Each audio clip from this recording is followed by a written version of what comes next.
Welcome to SMI classes for CBSE and Bihar Board by Mr. Ankit Kumar.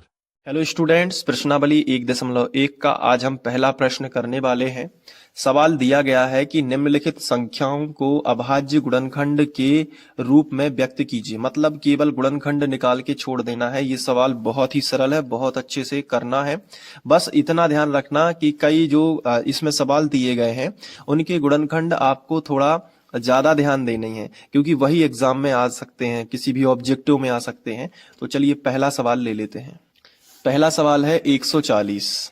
तो हम क्या करेंगे, नीचे लिखेंगे जो है हल लिख दिया और नीचे लिख देंगे 140 और बराबर का चिन्ह, मतलब 140 के जो गुणनखंड आएंगे वो हम यहाँ पे लिखेंगे। लेकिन गुणनखंड निकालेंगे कैसे, तो देखो ये सवाल ही है कि अभाज्य गुणनखंड निकालिए। तो मतलब 140 के गुणनखंड इसी साइड में आप लिख सकते हो कि हमने इस तरीके से देखो निकाले भी थे, ताकि एग्जामिनर को पता चले कि हाँ आपने गुणनखंड निकाले हैं। तो पहले देखो इकाई अंक 0 होता है, तो मैंने आपको क्या ट्रिक बताई है कि मैंने गुणनखंड निकालना अलग से ही एक टॉपिक बताया था, है ना, आपको ध्यान होगा।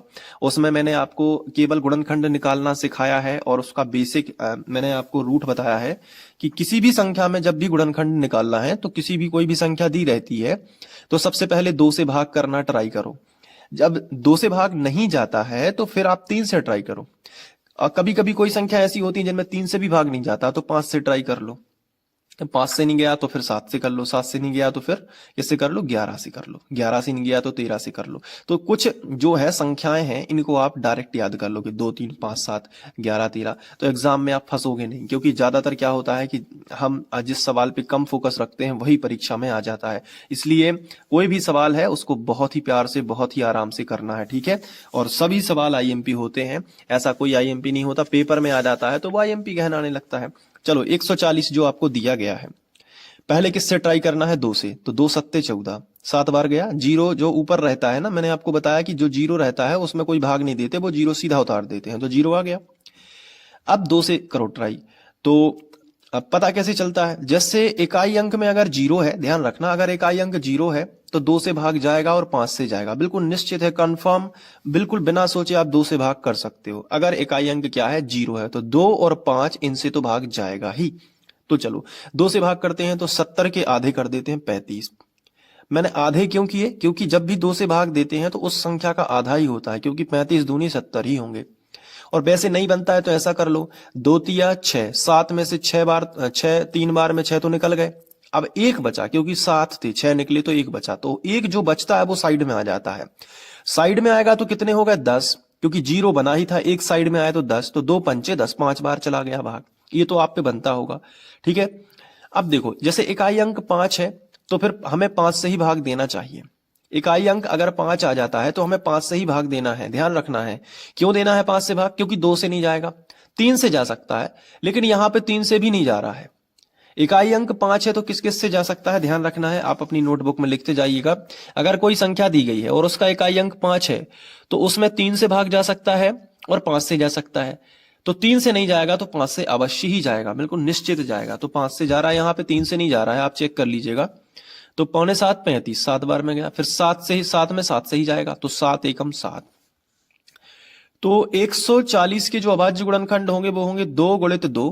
तो सबसे पहले तो 2 के ऊपर 2 की घात, यानी 2 गुणित 2 है तो 2 के ऊपर 2 की घात भी हो सकता है।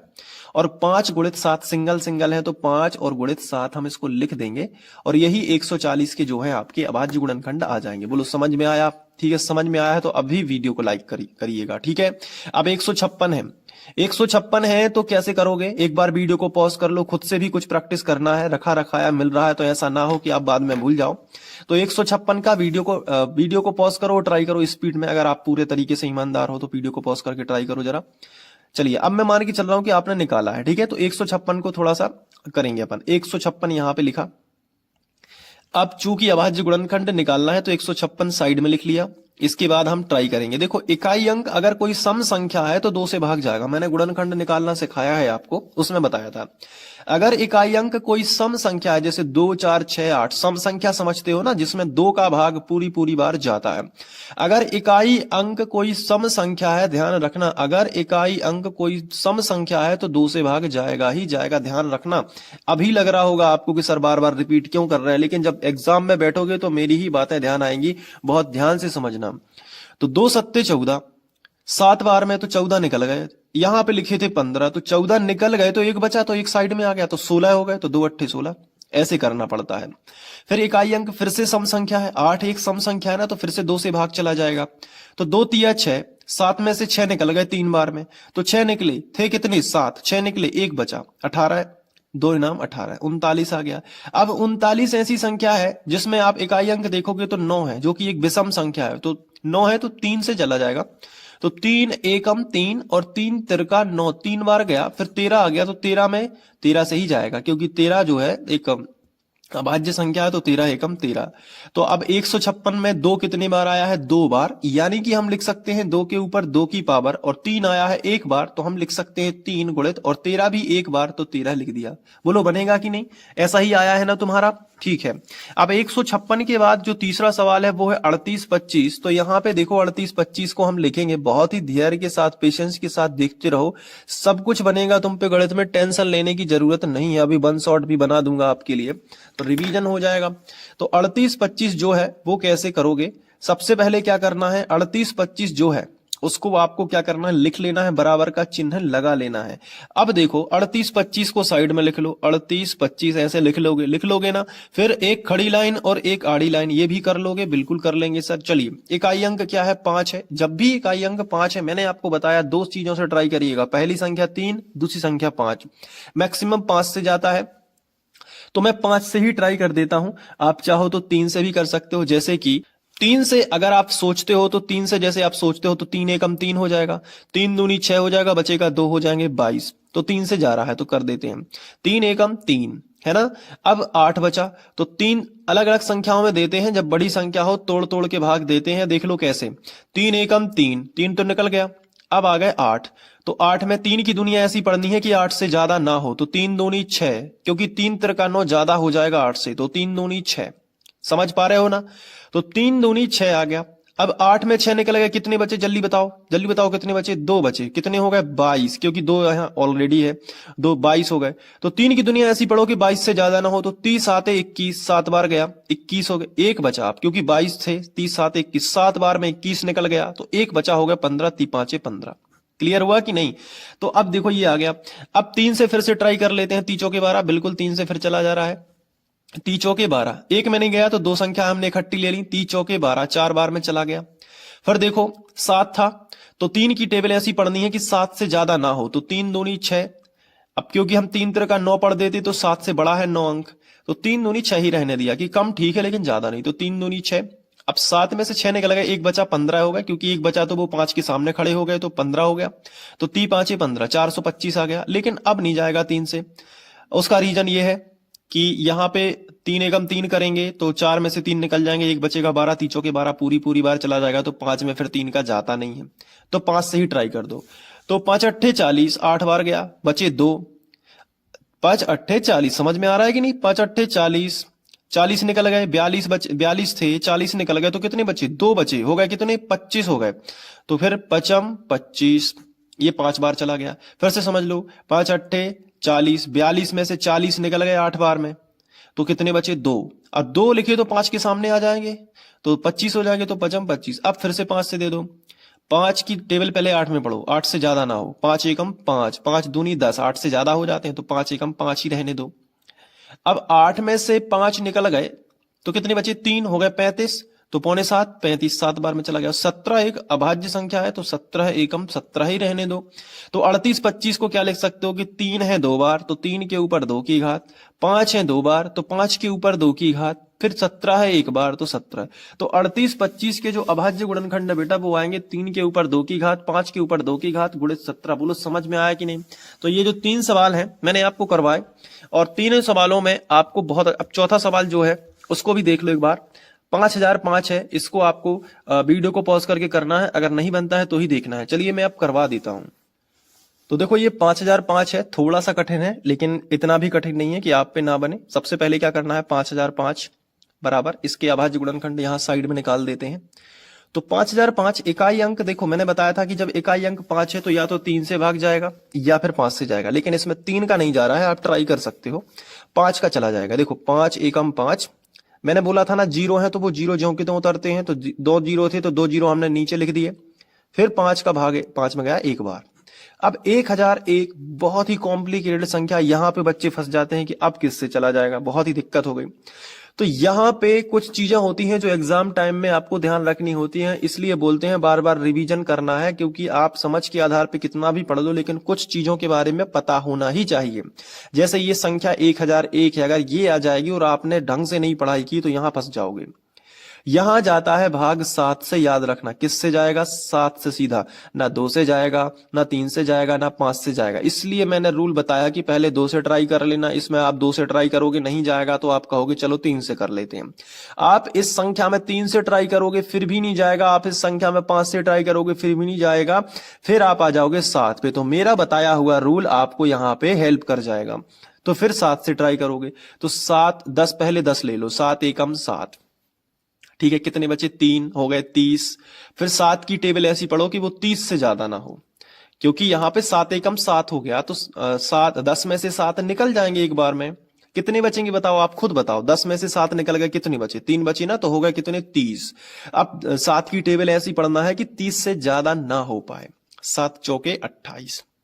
अब 28, 30 में से 28 निकल गए, आप बताओ खुद कितने बचे, आप खुद बताओ, 30 में से 28 निकल गए कितने बचे, 2 बचे ना, तो हो जाएंगे 21, 7 तिया 21, 143 है।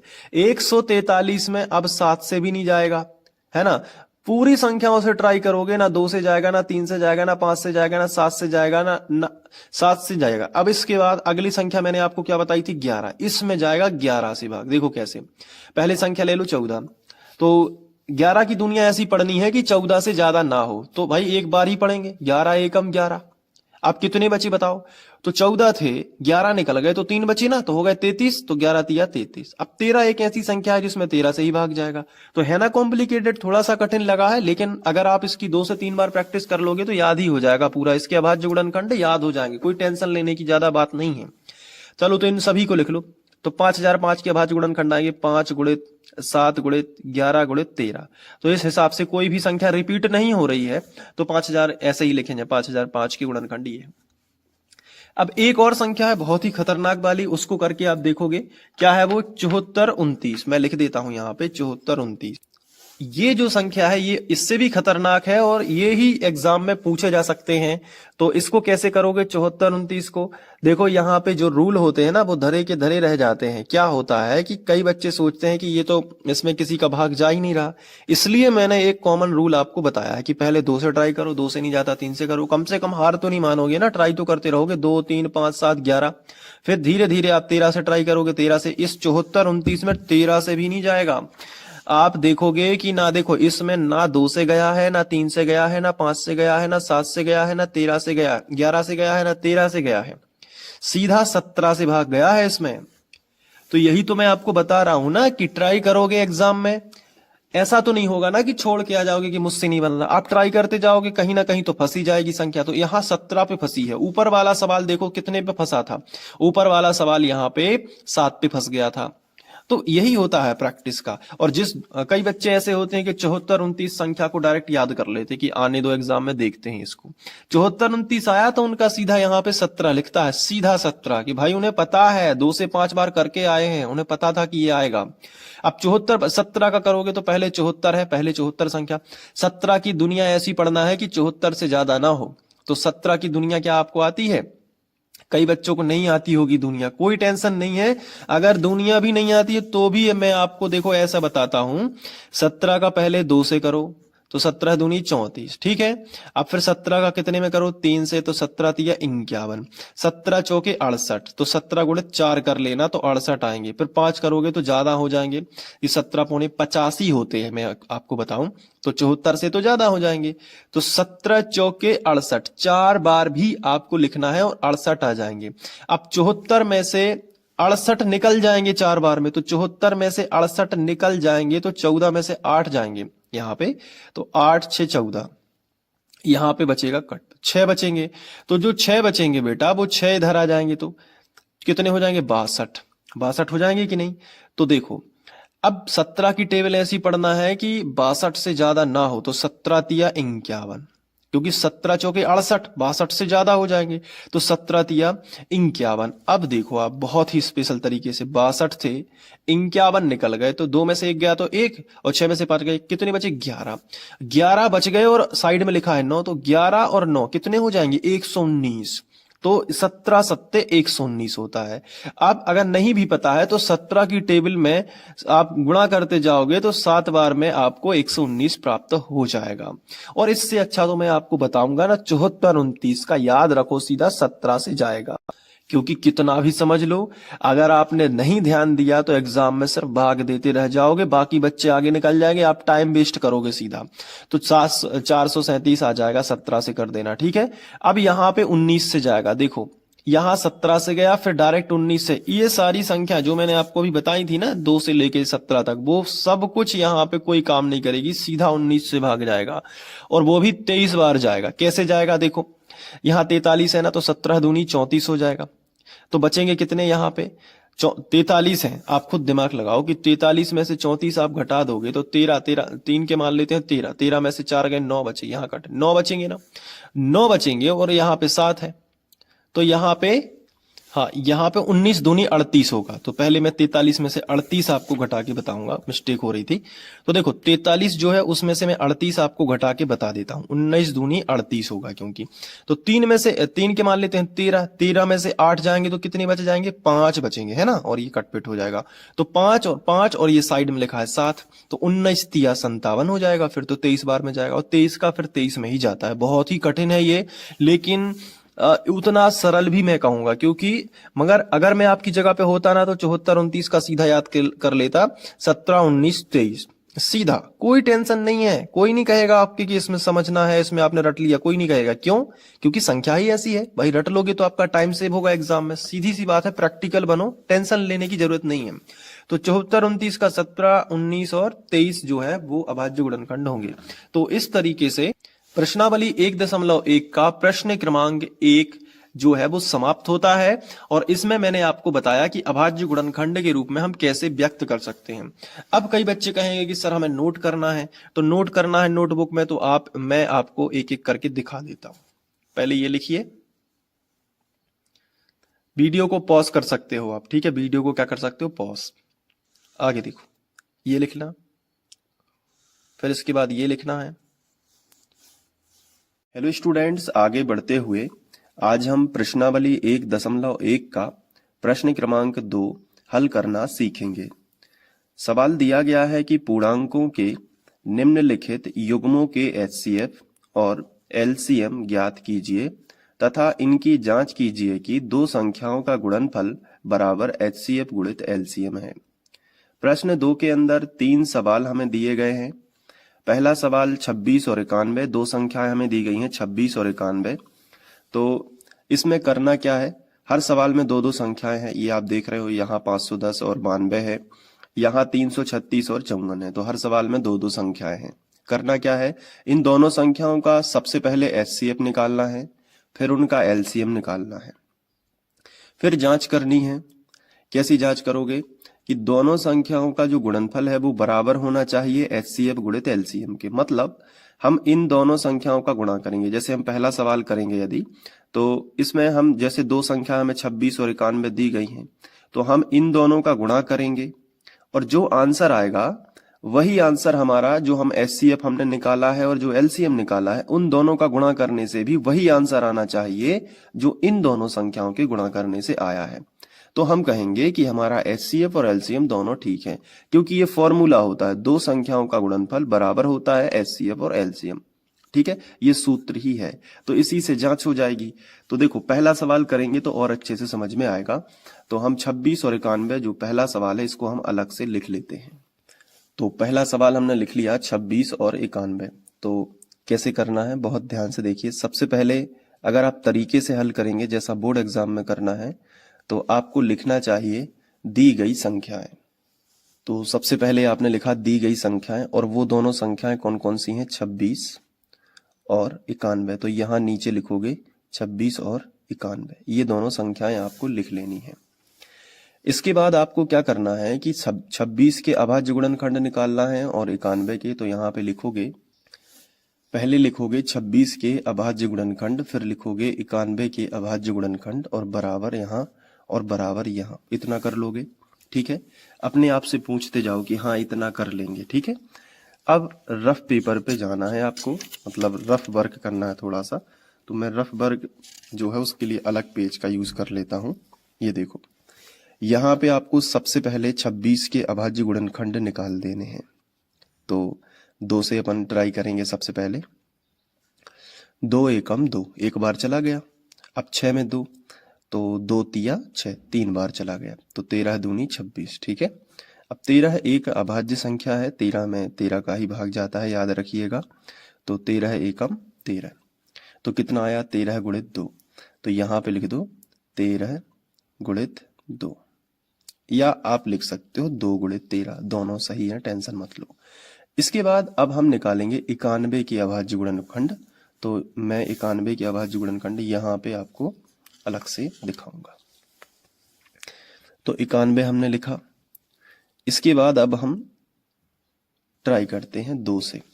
तो 2 से इसमें नहीं जाएगा क्योंकि इकाई अंक विषम संख्या है। तो अगर इकाई के अंक में 2, 4, 6, 8 ऐसी सम संख्याएं लिखी हो जिनमें 2 का भाग चला जाता है तो 2 से चला जाएगा, लेकिन यहाँ पे 1 है। तो जब 1 हो तो हम 3 से ट्राई करते हैं पहले। तो 3 तिरका 9, तो 9 तो कट जाएगा, फिर बचेगा 1, तो वो 3 से इसमें पूरी बार नहीं कटेगा, तो 3 भी कैंसिल हो गया। अब 5 से ट्राई करते हैं। तो 5 से करोगे तो 5 एकम 9 में करेंगे पहले। तो 5 एकम 5 और 5 दूनी 10, 9 से ज्यादा हो जाएंगे, तो 5 एकम 5 ही करेंगे। एक बार गया तो 5 निकल जाएंगे 9 में से, तो कितने बचेंगे 4, तो हो जाएंगे 41। तो 5 अट्ठे 40, मतलब पूरी बार भाग नहीं जाएगा क्योंकि आगे संख्या नहीं है। 5 से भी नहीं गया, अब 7 से ट्राई कर लो। तो 7 से करो, तो 7 से मुझे लग रहा है चला जाएगा। देखो कैसे, 7 एकम 7 है ना। तो 7 एकम 7, 9 में से 7 निकल जाएंगे तो कितने बचेंगे आप खुद बताओ। 9 में से 7 निकल गए, बताओ कितने बचे। 2 बचे ना। 2 यहाँ साइड में आ जाएंगे और 1 लिखा है, तो 2 और 1 कितने हो गए 21 हो जाएंगे। तो 7 की दुनिया में 21 आता है, 7 तिया 21। अब 13 का करो, 13 एकम 13, तो कितना आएगा 7 गुणित 13। तो हम यहाँ पे लिखेंगे 7 गुणित 13। क्लियर हुआ कि नहीं। तो 91 के अभाज्य गुणनखंड कितने हो जाएंगे 7 गुणित 13। अब आपको दोनों संख्याओं का सबसे पहले आप एलसीएम भी पहले निकाल सकते हो और पहले एचसीएफ भी निकाल सकते हो। तो चलिए मैं एलसीएम निकाल देता हूं पहले। तो एलसीएम लघुत्तम समावर्तक, और एलसीएम कैसे निकालते हैं इसका प्रॉपर मैंने वीडियो बना रखा है, तो आप प्लेलिस्ट से क्रम से पढ़ोगे तो पूरी गणित बनेगी। तो एलसीएम और कोष्टक में वो दोनों संख्याएं जिनका हमें एलसीएम निकालना है, तो 26 और 91, इन दोनों का हमें क्या निकालना है एलसीएम निकालना है। बराबर का चिन्ह लगा लिया।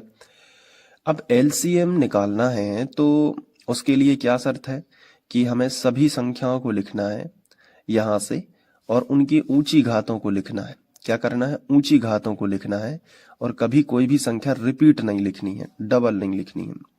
तो यहां से शुरू करना है। सबसे पहले 13 से पूछा कि क्या तुम्हारी कोई बड़ी घात तो नहीं है। तो 13 ने कहा नहीं, 1 की घात यहाँ है और 1 की घात नीचे भी है।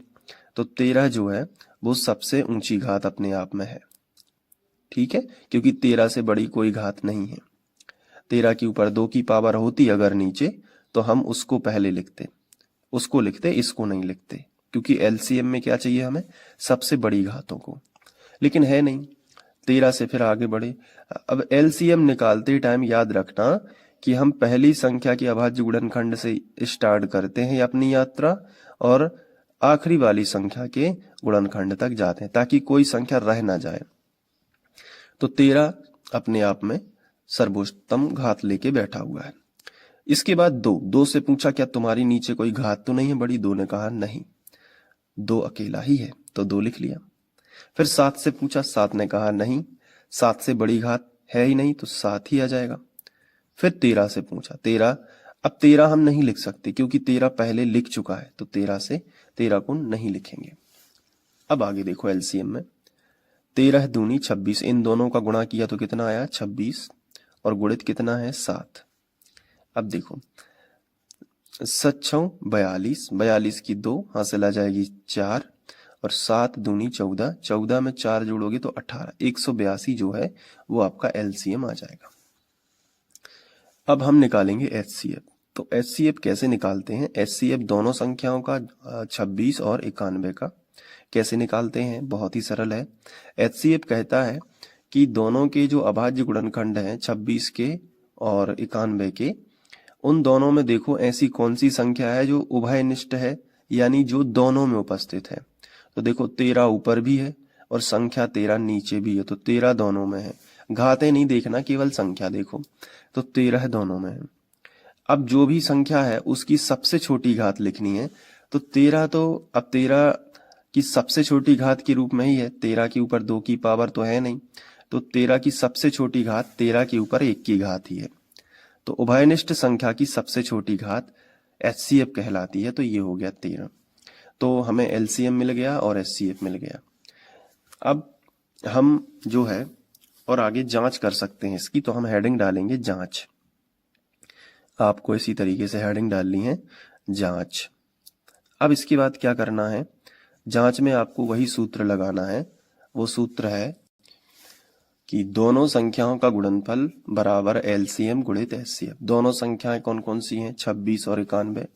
तो यहाँ पे 26 और यहाँ पे 91, और दोनों का क्या करना है? गुणनफल। तो बीच में गुणा का चिन्ह बराबर। यहाँ देखो एलसीएम कितना है, तो ये देखो एलसीएम कितना आया है 182, तो यहाँ पे लिख लो 182। और एचसीएफ कितना है 13, तो यहाँ पे लिख लो 13। अब 26 गुणित 91 आपको करके देखना है, तो इसके लिए रफ पेपर का यूज करोगे आप, ठीक है। मैं यहाँ पे रफ पेपर का यूज कर लेता हूँ और 91 गुणित 26 लिख लेता हूँ। पहले हम 6 से कर लेते हैं। 6 एकम 6 और 6 नाम 54। अब नीचे 31 लगा लेंगे। अब 2 से कर लेते हैं। 2 एकम 2 और 2 नाम 18। अब जोड़ लेते हैं, तो 6 4 और 2 6, 8 5 13 की 3 हासिल आ जाएगी 1, 1 और 1 2, 23 66। तो यहाँ पे हमने लिखा 23 66, फिर बराबर का चिन्ह। अब हम 182 गुणित 13 कर लेते हैं, तो यहाँ पे हमने लिखा 182 और गुणित हमने कितना लिखा 13। 3 से कर देते हैं। 3 दूनी 6, 3 8 24, 24 की 4 हासिल आ जाएगी 2, 3 एकम 3 और 2 5। अब 1 से कर लो, है ना। तो 1 दूनी 2 और 1 अट्ठे 8 और 1 एकम 1। अब जोड़ लो, ठीक है। तो 6 4 और 2 6, 8 5 13, 13 की 3 हासिल आ जाएगी 1, 1 और 1 2, 23 66। इसका भी आया, तो हम यहाँ पे लिखेंगे 23 66। देखो बराबर है ना, बिल्कुल। जैसे ही बराबर आ जाए तो आप नीचे लिखोगे जो कि सत्य है, जो कि सत्य है, और आपका जो है उत्तर आ जाएगा। तो आई होप आपको समझ में आ गया होगा। अब आप इसको नोट कर लो अच्छे से। पहला सवाल मैंने समझा दिया है, ये देखो, इसको नोट करो अच्छे से। ये यहाँ पे, फिर इसके बाद यहाँ पे,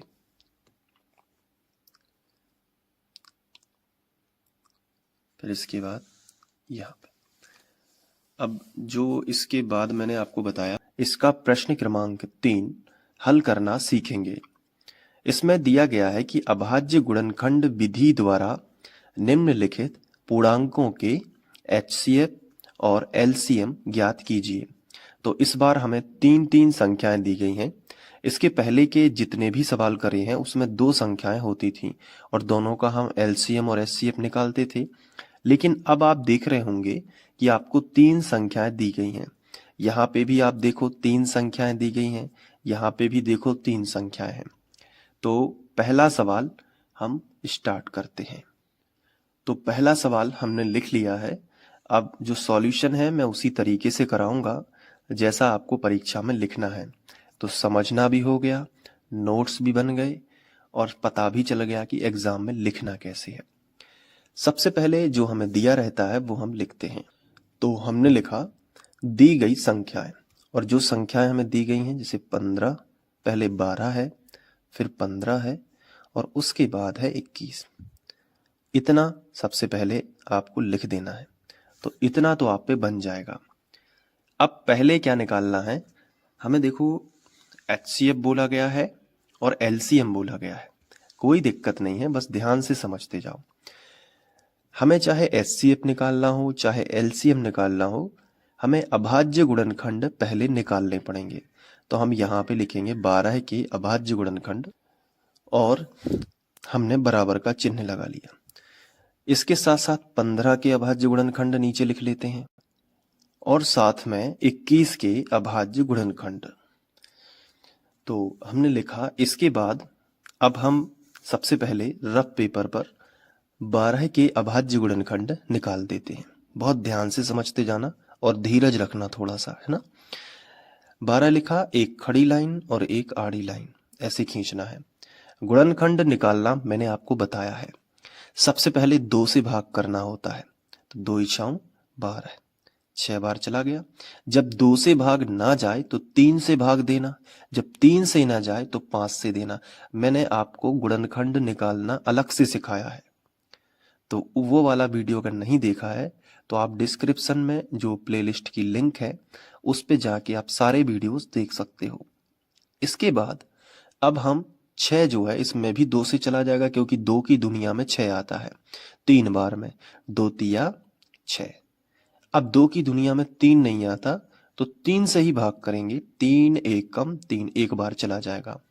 और जैसे ही यहाँ पे 1 आ गया तो समझ जाना कि गुणनखंड विधि हो चुकी है। अब जो किनारे पे आ रहा है वही इस संख्या के गुणनखंड है कि 2 2 और 3। तो 2 कितनी बार आया है, 2 बार आया है। तो 2 के ऊपर 2 की घात लगा सकते हैं, पावर लगा सकते हैं। और गुणित में कितना है 3, तो यहाँ गुणा में कितनी लिख सकते हैं, 3 लिख सकते हैं। बोलो आ रहा है ना समझ में, ठीक है। अब 15 के, तो 15 संख्या लिखी और यहाँ पे एक खड़ी लाइन और एक आड़ी लाइन खींच दी।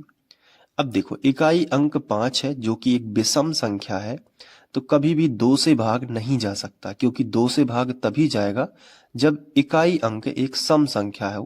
सम संख्या मतलब जैसे 2 4 6। अब यहाँ पे देखो सम संख्या 2 थी ना, तो 2 से भाग चला गया था, यहाँ पे 5 है। नियम याद रखो, बार बार दोहराने से गणित मजबूत होगी। किसी भी सवाल को रटना नहीं है, उस सवाल को ऐसे करना है कि आगे आप किसी एंट्रेंस टेस्ट, कोई भी एंट्रेंस टेस्ट निकालो तो वो आप आसानी से निकाल सको। तो देखो 3 से भाग करना है, तो 3 5 15, फिर 5 एकम 5। पढ़ाई को ऐसे करना चाहिए कि कुछ मतलब की पढ़ाई हो, ताकि आप एक शिक्षित और अच्छे इंसान बने। देखो 15 3 गुणित कितना हो गया 5, तो 3 भी एक बार है और 5 भी क्या है, एक बार है।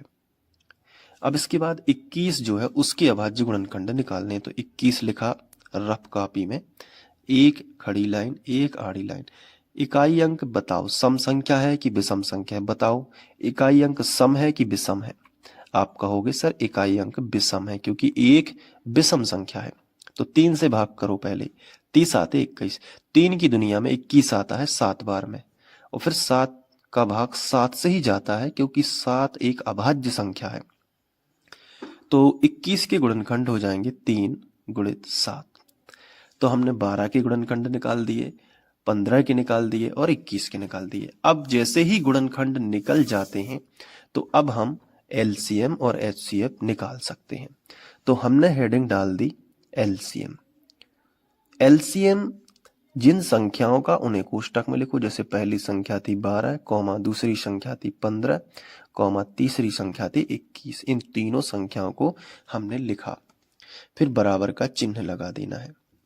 इसके बाद क्या करना है, LCM में मैंने आपको बताया कि संख्याओं को लिखना शुरू करो, बस रिपीट मत करो, और याद रखना घात नहीं लिखना है। चलो 2 मिली सबसे संख्या, सबसे पहले तो 2 लिख ली। सभी के अभाज्य गुणनखंडों में से चलते हुए जाना है, मतलब यहां से यात्रा शुरू करनी है और चलते जाना है, और संख्याओं को लिखते जाना है। जो नई नई संख्याएं मिल रही हैं उनको लिखना है, जो रिपीट या दोबारा मिल रही हैं उनको नहीं लिखना है। तो यहां से शुरू किया, सबसे पहले कौन मिला? संख्या 2। उसकी घातों को नहीं लिखना है अभी, केवल संख्या को लिखो। कौन मिला? 2। फिर गुणित का चिन्ह लगा है तो गुणित का चिन्ह लगा दो। फिर कौन मिला? 3। 3 पहली बार मिली है ना, तो लिख लो। फिर आगे बढ़ो यहां से, तो ये 3 फिर मिल गया, नहीं लिखो क्योंकि 3 लिख गया है। फिर आगे बढ़ो, कौन मिला? 5 मिला। 5 पहली बार मिला है ना, बिल्कुल, तो 5 को लिख लो। फिर आगे बढ़ो, अब 21 के गुणनखंड में एंटर कर जाओ। 21 के गुणनखंड में कौन मिला? 3।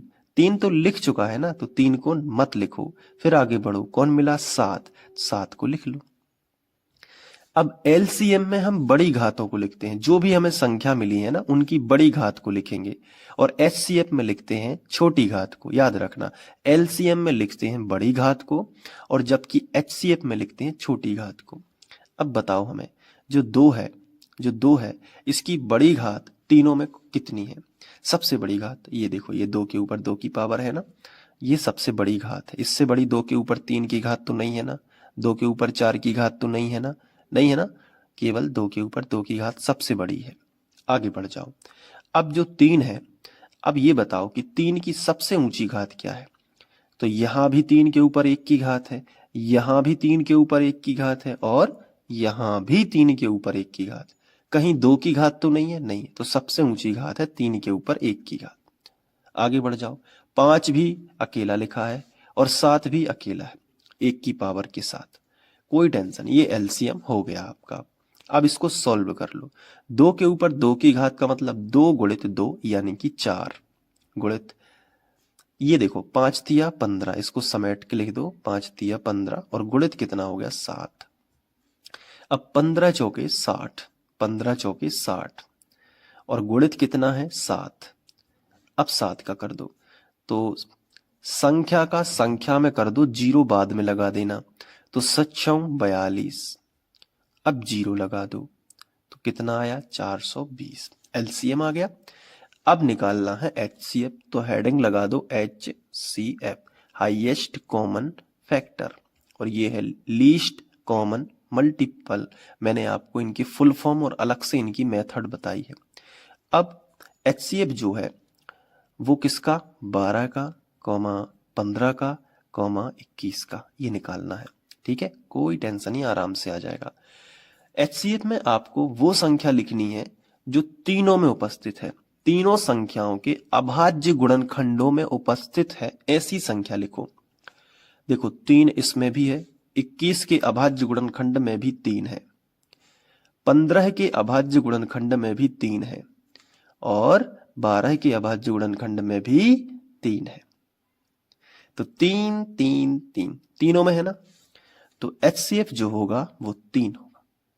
अब 3 की सबसे छोटी घात 3 ही है, सबसे बड़ी भी 3 ही कह सकते हैं, सबसे छोटी भी 3, क्योंकि 3 के ऊपर कोई पावर ही नहीं है। तो एचसीएफ कितना हो गया? 3। और तो नहीं कोई संख्या जो तीनों में हो। 7 इसमें है तो इन दोनों में नहीं है, 5 इसमें है तो इन दोनों में नहीं है। क्लियर है? 3 है, तो एचसीएफ कितना आएगा? 3। तो हमने एलसीएम भी ज्ञात कर लिया और एचसीएफ भी ज्ञात कर लिया। इसकी जांच करने का कोई फॉर्मूला नहीं है जिनमें 3 संख्याएं हैं, तो बस इतना ही आपके सिलेबस में है। तो ये जो है आपका प्रश्नावली 1.1 का तीसरे का पहला क्वेश्चन कंप्लीट हो जाता है। अब आप इसको अच्छे से नोट कर लीजिएगा।